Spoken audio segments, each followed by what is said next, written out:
Love Serye TV. An Orphan Meets the Prince. Tunghayan na po natin ang ika-4 na bahagi. Nagulat din ako sa pagsigaw niya kaya pumintig yung puso ko. Sorry, nagulat ba kita? Nag-aalala niyang tanong. Ayos lang ako. Bakit ka natutuwa? Ha, Bella? Kasi ang jolly niya at natatawa ko sa tuwing. Hindi ka ba natutuwa sa akin? Putol niya sa sinasabi ko. Napatingin ako sa kanya at muli nagtama ang tingin namin. Bakit ka sa kanya lang natutuwa? Bakit akin hindi? Bigla niyang tanong. Nanlaki ang mata ko. Sir, natutuwa ka sa kanya pero sa akin hindi. Kita ko kung paano ka tumawa sa kanya. Mukhang enjoy kang kausap siya. Ngumiti siya ng tipid sa akin na mukhang pilit lang naman. Hindi naman po sa ganun, sir. Palakas ng palakas ang pagpintig ng puso ko. Kung ganun, nag-e-enjoy ka ba sa akin? Kanina, Bella? Malalim ang kanyang paghinga. Parang kakapusin ako ng hininga sa uri ng tingin at pananalita niya. Hindi ko alam pero nag-iinit ang dalawa kong pisngi. Hindi ko maipaliwanag tong nararamdaman ko ngayon. Bella, nag-enjoy ako kanina. Sa akin o sa pagdala ko sa iyo doon? Parehas. Talaga? Tumitig siya sa mga mata ko at mailap kong tinatanggihan iyon. Tumango naman ako bago ulit nag-iwas ng tingin. Mabuti naman, ngumiti na siya ng malapad. Gusto ko sa akin ka lang. Sa akin ka lang tatawa at mag-e-enjoy. Hindi naman masama makipag-usap pero dapat sa mga babae lang. Hindi natin alam yung mga likaw ng mga lalaki ngayon. Tumikim siya bago nag-iwas ng tingin. Gusto ko lang protektahan yung sa akin. Akin? Gulat kong tanong. Aking sekretarya. Parang disappoint ako sa huling sinabi niya pero hindi ko na lang pinahalata. Okay sir, may tanong lang po sana ako pero sana wag kayong magalit. Ano yun? Tumikim muna ako. Sino yung Ruth? Tanong ko sa kanya. Nagtitigan na naman kami. Kahit alam ko na kung sino si Ruth sa buhay niya, ay gusto ko pa rin malaman mula sa kanya. Sa kanya mismo kung sino nga ba talaga yun sa buhay niya. My ex. Kung kanina nalungkot ako sa kwento ni Jimmy tungkol kay Prince Young at sa ex niya, ngayon naman ay parang may kakaiba akong nararamdaman. Nang sabihin mismo ni Prince Young sa akin na ex niya si Ruth.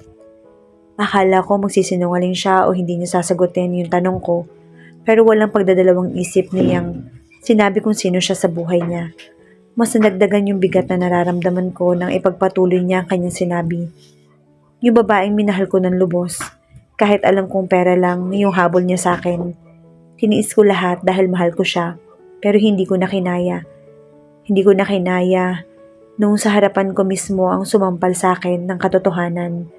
Kahit ayaw lahat sa kanya, ultimo mga empleyado ko, dahil sa ugali niya, ay hindi ko pa rin siya iniwan dahil mahal ko siya. Pero nung nakahanap na siya ng mas mapera kaysa sa akin, ay doon niya ako iniwan. Kahit pa binigay ko na sa kanya ang lahat ng luho niya. Paliwanag niya habang titig na titig sa akin. Para akong sinaksak sa kwento niya. Hindi ko alam kung ano ba tong nararamdaman ko, pero hindi ko gusto yung naririnig ko mula sa kanya. Hindi niya ako tinuturing na boyfriend. Tinuring niya akong bangko na pwedeng hut-hutan kung kailan niya gusto. Hindi naman ako nagdalawang isip na ibigay sa kanya lahat dahil mahal ko nga siya. Actually, gusto ko nga siyang pakasalan, kaso mukhang nandiri siya sa akin. Ngumiti siya ng pilit. Siguro alam niya kasi yung mga bad sides ko, yung mga tinatago kong baho kaya nga muntikan na ako malubog sa utang dahil sa kanya. Binigyan ko siya ng oras, halaga at pagmamahal, pero hindi niya pinahalagahan. Binaliwala lang niya. Mas gusto niya pa kasi yung pera ko kaysa sa akin. Ang tanga ko, diba? Tumawa siya ng pilit. Ilang minuto ako natahimik bago ako tumikim at nagsalita. Hindi ako makatingin sa kanya ng diretsyo. Sa tuwing titingin ako sa kanya, ay titig na titig siya sa akin. Kaya napapaiwas ako agad. Nauna na ako. Tumalikod na ako sa kanya at handa nang lumabas na magsalita siya. Minahal ko siya noon pero hindi ibig sabihin noon na mahal ko pa rin siya hanggang ngayon. Nagkamali ako ng babaeng minahal pero sigurado na ako ngayon. Siguro kung mas maaga kang dumating sa akin ay baka hanggang ngayon tayo pa rin. Mas masaya at mas totoong nagmamahalan at walang halong kasinungalingan. Ilang buwan na ang lumipas. Lalo lang ako napapalapit kay Prince Yang. Habang patagal ng patagal ay mas nahuhulog na ako sa kanya. Nakakapagtaka lang kung bakit hindi na siya tumatawag sa isang number ko kung saan kami unang nag-uusap. Lagi niya akong tinatawagan sa mismong numero ko. Hindi ko na rin kasi namalayan na hindi na siya tumatawag sa isang number ko. Nasa bahay ako ngayon dahil walang trabaho. Ang sabi ni Prince Yang ay rest day daw. Muna namin at kahapon lang niya in-announce sa amin. Kahapon pa rin niya ako hindi pinapansin. Kung may iuutos lang siya ay doon lang siya nagsasalita. Hindi ko alam kung bakit siya nagkakaganoon. Hindi ko rin alam kung may nagawa ba akong hindi maganda para magkaganoon siya o sadyang napaparanoid lang ako dahil na sanay na ako sa kanya na lagi niya akong kinakausap. Natigilan ako sa pag-iisip kay Prince Yang nang marahas na kinalampag ang aking pinto ng kwarto ko at sa larin ay ang walang iba kundi si Star na salubong na naman ang 2 kilay sa sobrang galit. Nasaan na yung crop top ko? Bakit hindi ko makita sa closet ko? Sigaw niya sa akin nang pagbuksan ko siya ng pinto. Baka magiba ng tuluyan yung pinto ng kwarto ko kung hindi ko pa siya pinagbuksan kahit pa wala sa mood para maging utos-utusan niya. Paano ko makikita kung puro bibig mo ang hinahanap mo? Malamyang sabi ko. Abat sumasagot ka na ngayon? Lalo nagliyab sa galit ang mata niya. Dinuro-duro niya ako sa noo na para bang siya ang nagpapakain sa akin. Hindi ko na rin mapigilan yung sarili ko na labanan siya. Hindi naman talaga ako lalaban, pero punong-puno na ako sa pagtatrato niya sa akin dito sa bahay na parang isang utusan. Isa ito sa mga natutunan ko kay Prince Yang. Siya ang nagpatatag ng loob ko sa tuwing down ako. Tinulak ko siya ng marahas palabas ng kwarto ko.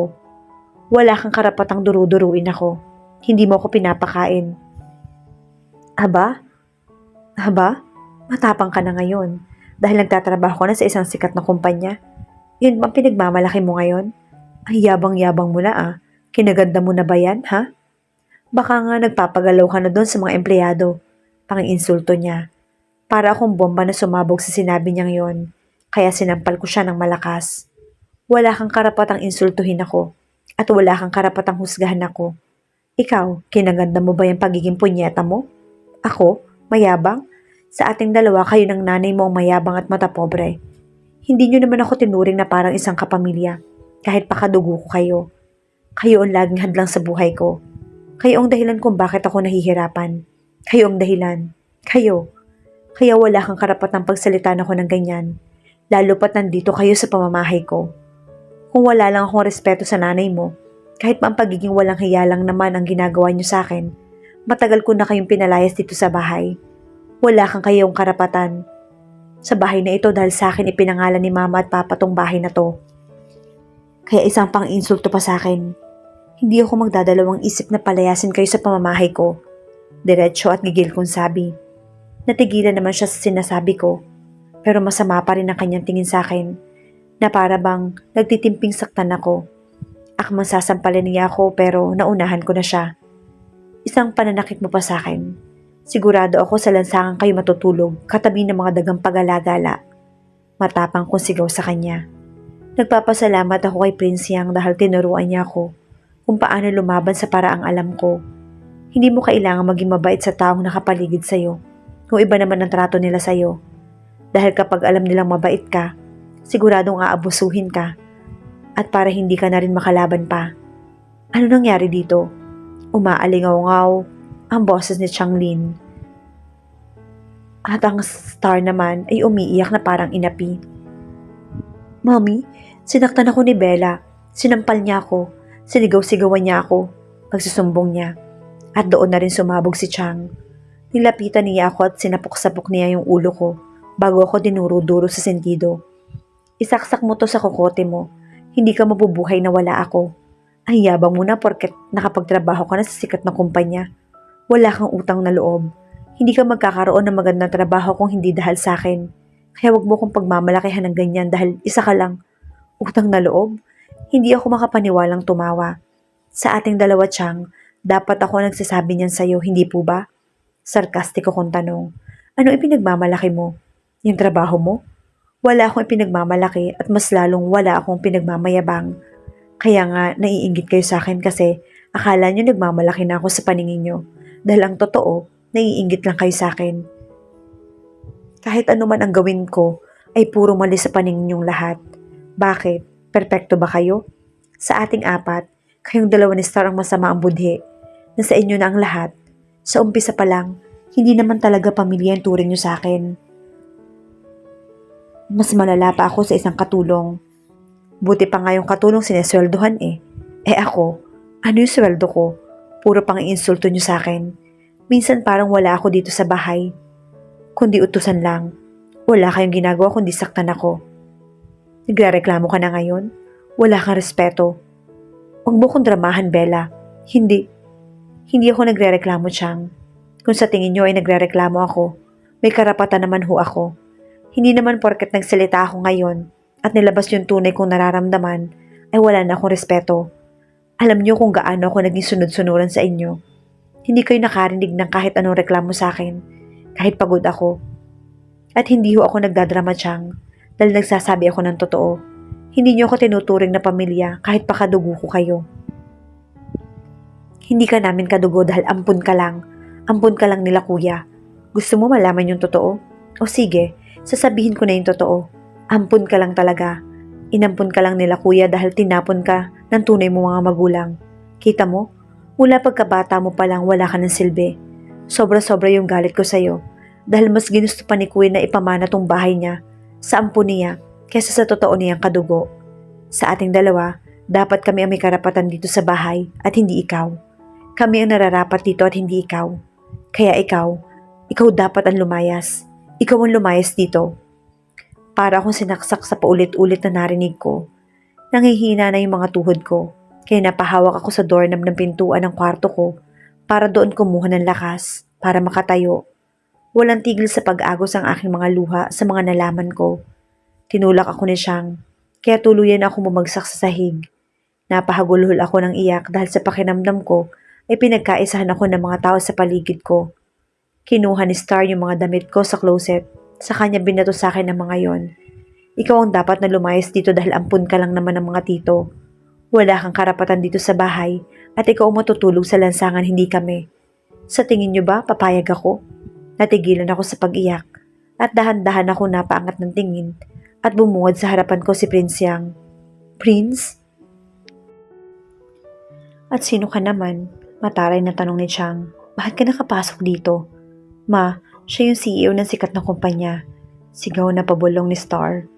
Nanlaki naman yung mata ni Chang at parang maamong tupa na yumukod kay Prince Yang. Totoo nga ang sabi, kapag may pera ka, nirerespeto ka. Pero pag walang-wala ka, daig mo pa yung asong galang itataboy. Dahil sa paningin nila, wala kang silbi o wala kang pakinabang. Bakit hindi mo sinabi agad? Pasensya ka na ho, kumain na po ba kayo? Bella, paghanda mo na makakain. Hindi na kailangan. Mariin niyan sabi, saka ako tiningnan ni Prince Yang. Biglang lumambot ng kanyang mukha dahil sa sitwasyon ko ngayon. Nilapitan niya ako sa kanya ko inalalayang tumayo. Matapos yon, ay hinila niya na ako palabas ng bahay. Pakiramdam ko ay nakalutang ako. Nalalambot yung buong katawan ko sa lahat ng mga nalaman ko. Tulala ako na makasakay kami ng kotse. Tahimik lang ako at hindi nagsasalita dahil hanggang ngayon ay umi-echo pa rin sa tenga ko ang lahat ng mga sinabi ni Chang kanina. Ayos ka lang? Tanong sa akin ni Prince Yang. Hindi ako makatingin sa kanya dahil patuloy pa rin sa pag-agos yung mga luha ko. Nanginginig na rin yung ibabang labi ko. Kahit gusto kong pigilan yung mga luha ko, hindi ko na rin napigilan pa dahil kusang tumutulo na lang yon ng walang tigil. Pakiramdam ko pinagkaisahan ako ng lahat. Napatakip ako ng mukha gamit ang aking bisig at pigil na kumawala ang aking hikbi pero hindi ko pa rin napigilan. Para akong sinaksak ng patalikod ng walang kaalam-alam. Wala akong kamalay-malay na pinagkaisahan ako ng lahat. Sobrang sakit. Mas masakit pa sa pag-iinsulto sa akin nila Chang. Naramdaman ko sa aking bisig ang kamay ni Prince Yang. Unti-unti niyang inalis ang pagkakatakip sa mga mata ko. Kahit pamalabo ang aking paningin, sanhi ng pagluha, ay hindi na naaninag ko pa rin ang kanyang maamong mukha. Pinunasan niya ang aking pisngi na puno ng mga luha. Sa kanya ko niyakap upang pagaanin ang aking pakiramdam. Hahayaan kitang umiyak ngayon, pero sisiguraduhin kong hindi ka naiiyak pagkatapos nito. Umiiyak lang ako nung umiiyak hanggang sa gumaan na yung loob ko. Bumitaw na ako sa pagkakayakap sa kanya. Pinunasan niyang muli ang aking pisngi at tinitigan sa mata bago niya ako tanungin.